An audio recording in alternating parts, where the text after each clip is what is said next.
Alright folks, today I'm going to be making a 1-inch wood relief for a very good friend's wedding. I don't really know her, but very good friends with him. She seems nice, I don't know, and he's a fucking idiot and he's in love, I guess. But it's a 1¼ inch piece of walnut here. We're going to carve it up, put a little bullshit design in the middle of it, something nice. People like things like that for weddings and gifts and stuff. Alright, tools you're going to need, get a couple set of big boy chisels right here, nice piece of carving set. I just use a pretty standard rubber mallet to work them with. Little kid chisel set right here. They're a little rusty because my kids used them to carve pumpkins. Fucking idiots, right? You're going to need a couple clamps to hold your piece of wood down.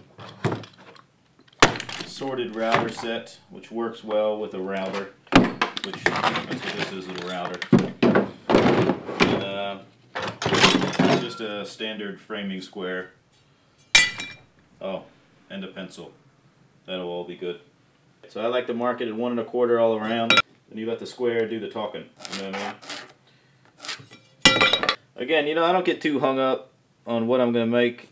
You kind of think about it. I mean, it's for a wedding, so you're going to want something kind of gay looking, like maybe a house, and I'm going to have a dude and a chick holding hands like, oh, I'm in love. Ooh, have my babies. Ooh. Alright, now go ahead and clamp this thing down. It's going to want to walk on you.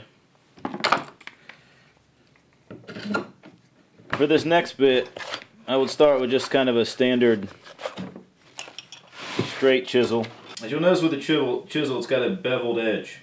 And if you think about it, when you drive it into the wood, it's going to go away from where the bevel is. So if you hit it this way, it's going to drive it back this way. So you want to hold this, because I want to take where the frame is, the frame outer bit, and I want to go ahead and score all of it, score all the places where I have lines, because I'm going to take that router, and if the lines are scored, the router doesn't just blow shit all over the place. Alright, beveled edge toward the frame. And then, one thing you want to notice is the grain of the wood is going this way, right? So when you start scoring it up this way, it's going to want to split more because it's going to follow the grain of the wood. So be careful to try to maintain your line. Don't let the wood grain guide you. Be guided by your pencil line. And for all the curvy bits, I'm just going to use a standard issue utility knife. I know I didn't have it in my initial tool bit in the beginning, but whatever, dude, I got it right now. So this, you're going to use this bit, and you want to carve around your designs. Here's a stupid head right here. Carve up his dumb face. Alright, this chisel here's got a double bevel. Nice cut chisel. Nice when you got to move it through different grains. You're not falling totally against or totally with. So I like to start with this guy. Start around the side of the house here.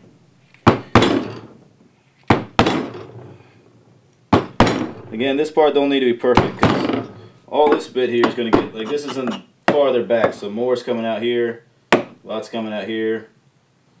These two are going to be toward the front, so less will come out here. Basically, you're layering it down, so either way, there's going to be meat taken off this part, just more meat here. So I'm going to start with the deepest bits with your router. So you're going to prep those to be routered out. Basically, I got 1¼ inch piece of stock here, or 1½ inch, and I want to go 1 inch deep. That's 1 inch, so the one right there. Alright, because I want to go 1 inch deep, I'm going to measure from the guide right here to the top of the bit, and that's how I know I won't go if it's, right now it's 7/8, so I'm not going to go any more than 7/8. Alright, a router is a bad motherfucker, man. This thing will beat the holy living shit out of you if you let it. So it's always important, you want to make sure that your bit is nice and tight. I mean, just crank that motherfucker down, man. You don't be that asshole that's like, hey guys. You also probably don't want to drink when using power tools, but not all carpenters are created the same, nor are all drinkers. Also, you want to respect the lines that you made. Stay off a little bit and then guide into them a little. And then where you scored it with the chisel, it should be cool. As you can see, I can only go so deep here because of where the design is. That's right next to her, that's next to the tree, that's next to the house bit. The rest you have to do it the hard way, and that's with the chisel. So let's get to work. Start with a nice rounded chisel here. It's good for digging.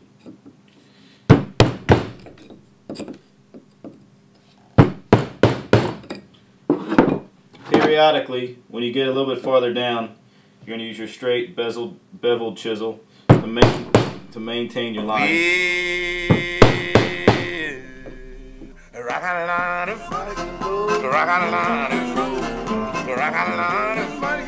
If you want to ride it, ride it like you finally get to take it at the station at the Rock Island Line. We'll rock out a line, it's mighty good road. We'll rock out a line, it's road to ride. We'll rock out a line, it's mighty good road. If you want to ride it, gotta ride it like you finally get to take it at the station at the Rock Island Line. Well, the A, B, C, and the X, Y, Z. Cats in the corner, but they can't see. Oh, the Rock Island Line is a mighty good road. The Rock Island Line is a road to ride. The Rock Island Line is a mighty good road. If you want to ride it, gotta ride it like you finally get the ticket at the station at the Rock Island Line. All right. Alright, we got a lot of the initial routering done, starting to get the look and feel and shape of some of the guys, but now it's a show you a quicker way to get a lot of the meat out of the piece. So that's whatever you call that, about 1 1/4 inch, 1 1/8. I want this to be a little bit higher than here, so that's going to be 1. I want that to be about the same, so 2, 3, 4, so that kind of shapes it out. That's the distance from your guide to the bottom or top bit of your bit, and that's about, yep, 1.7 or 1 1/8 where we left it. So if I shorten that distance, it's going to raise or lessen whatever the next step's going to be. Alright dudes, we're going to go from the lowest to the highest. Right? Right. You want to respect that the roof's it's going to like this old English bullshit thatched roof, so I'm going to want it to curve around a little bit, kind of like a big Smurf house.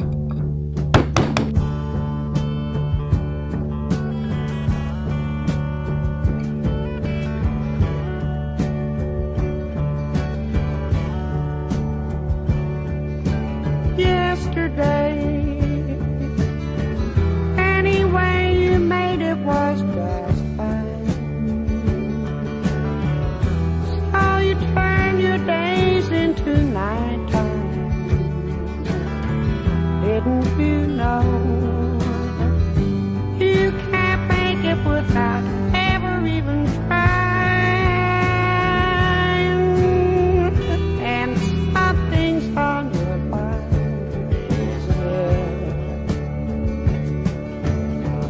Let these times show you that you're breaking up your mind, leaving all your dreams too far behind. Didn't you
pretty close to where I want it. I got a little honeycomb looking stuff in here, so I'm going to take this little baby chisel, get in there. And I want to come around just about 1/8 an inch behind all your subjects here, the tree and the little head there and all that business. And then that way it kind of gives it more of a 3D sort of look. You don't see the edges. And then I'm going to go through, see all these little hairs and all that stuff, sand that off real good. And then I think we're about where we want to be. This next bit is just me sanding and taking off little burrs. I decided I like these people, so I was going to work hard on it. Usually when I do sanding and stuff, I like to sit on my ass and watch a real shit TV show. This time I'm watching Prison Break. It's pretty shit. Anyway, so I did some sanding. And the more you cut it down and look at it, eventually, like, you can start to see the edges get round off here real nicely. Kind of smoothed out the little tree business here. So that turned out okay. Little lady head there. And you cut in around it and you kind of sand it as best you can. We can clean it up and get ready to put a clear coat on it. Before you do it, you want to make sure you get all the dust out of there. If you got an air compressor, great. But if not, you can use a regular keyboard cleaner. I'm just going to use a regular spray can clear coat. You have a choice of sheens. That's the different type of shine or finish you're going to have on it. I like the natural wood to show through, so I'm just going to use a regular satin. That's usually the lowest sheen. Just look for a sheen you kind of like. My friends, they're pretty standard white people, so I'm going to go with a lower sheen. A real high gloss is more for ethnic people. And when you start to do it, you want to make sure your area is good and clean, so there's no dust. Elevate your project so you can get up underneath of it. And you want to go with a spray can, shake it, make sure you shake it for 2 minutes, and go past your project. Go all the way past it, come back around through it. Very thin coats, give it about 20 minutes between. Read the can, see what it says, and it should look good. A lot of times I'd use a brush, but since you got a lot of nooks and crannies, a spray in this instance saves you a lot of trouble, and make sure it gets in there and gets it protected. It's a bit darker than I'd like, but what are you going to do? I hope they like it. So you just take it, drill a little hole in the center of the back. That way if they decide they want to hang it up, they can hang it up. If they decide they want to throw it in the trash, they can just do that too. But that gives them the choice. Well, that's a wood relief. Now you can make one too. If you got any questions, post them below and I'll respond promptly. Keep it crafty, dudes.